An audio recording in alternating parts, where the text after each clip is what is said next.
শিক্ষা সংক্রান্ত গুরুত্বপূর্ণ আপডেট পেতে অবশ্যই চ্যানেলটিকে সাবস্ক্রাইব করুন, পাশে থাকা বেল আইকনটিতে অবশ্যই ক্লিক করুন। কোন থেকে সংগ্রামী যৌথ মঞ্চের পক্ষ থেকে আজকে লাইভে আপনাদের সকলকে স্বাগত। এবং এখানে আছে অভিজিৎ উপাধ্যায়, আমাদের আইনি টিমের সদস্য। অবশেষে আজকে আমাদের শুনানি শেষ হলো এবং আরো 2 সপ্তাহ মানে 3 সপ্তাহ অপেক্ষা করতে হবে। 2 সপ্তাহের মধ্যে সরকার পক্ষের যে হলফনামা সেটা জমা পড়বে, লিখিত নোট অফ সাবমিশন। তারপরে 1 সপ্তাহের মধ্যে আমাদের পক্ষ থেকে যে তার রিজয়েন্ডার সেটা দেওয়া হবে এবং তারপরে রায় ঘোষণা হবে। গোটা শুনানি শোনার পরে এটুকু বলতে পারি যে এই মামলায় আমরা জিতবো।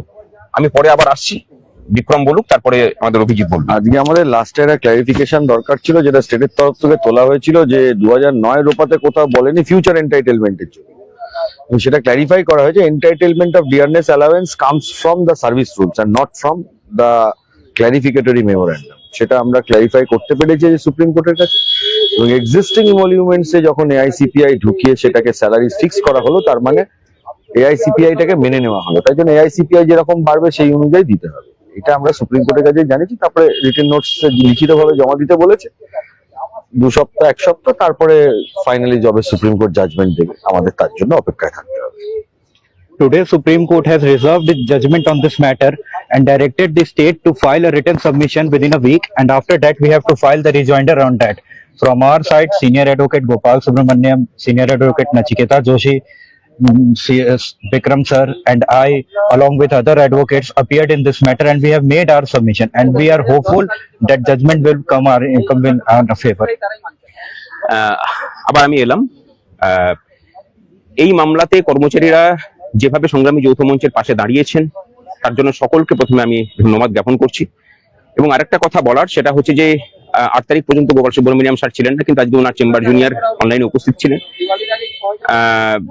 আমাদের যে রিটেন নোট অফ সাবমিশন জমা পড়বে, যেটা রেডি হয়েছে, সেটাও যেমন গোপাল স্যার নিজে তৈরি করেছেন। এরপরেও আমাদের কর্মচারীদের পক্ষ থেকে যেটা পড়বে সেটা আমরা গোপাল স্যারকে দিয়েই করাবো।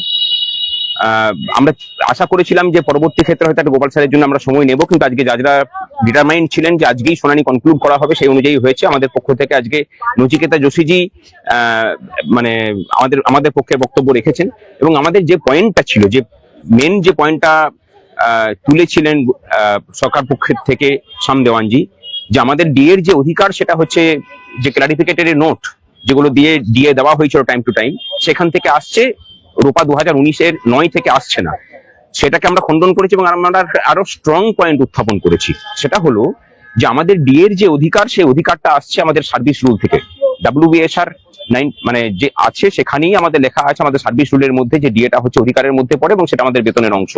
সুতরাং এই যে পয়েন্টটা, সেই পয়েন্টটা আমরা উত্থাপন করেছি এবং এই পয়েন্টের মধ্যে দিয়ে আরো একটা বিষয় পরিষ্কার হলো যে আমাদের সার্ভিস রুলের মধ্যেই যখন ডিএর কথাটা আছে এবং এআইসিপিআই মেনেই দিতে হবে সেটা, তাহলে এটাও খুব পরিষ্কার যে এই অধিকারটা শুধুমাত্র রূপা 2009-এর মধ্যেই সীমাবদ্ধ থাকবে না, রূপা 2019-এও সেটা মানে ক্যারি ফরওয়ার্ড হবে। রূপা 2019 আমরা দেখেছি যে সেখানে সরকার পক্ষ ডিএর কথাটাকেই তুলে দিয়েছে পে কমিশনের চেয়ারম্যানকে দিয়ে।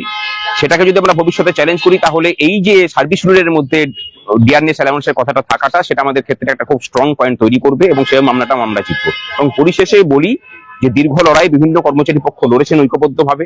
আমরা যুক্ত হয়েছিলাম এই মামলাকে দ্রুত শুনানি করিয়ে শেষ করার প্রচেষ্টায়। সেই প্রচেষ্টা সফল হয়েছে।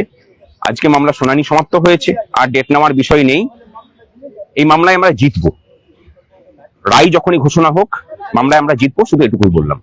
ভালো থাকবেন সকলে, সাথে থাকুন পরবর্তী লড়াইয়ের জন্য।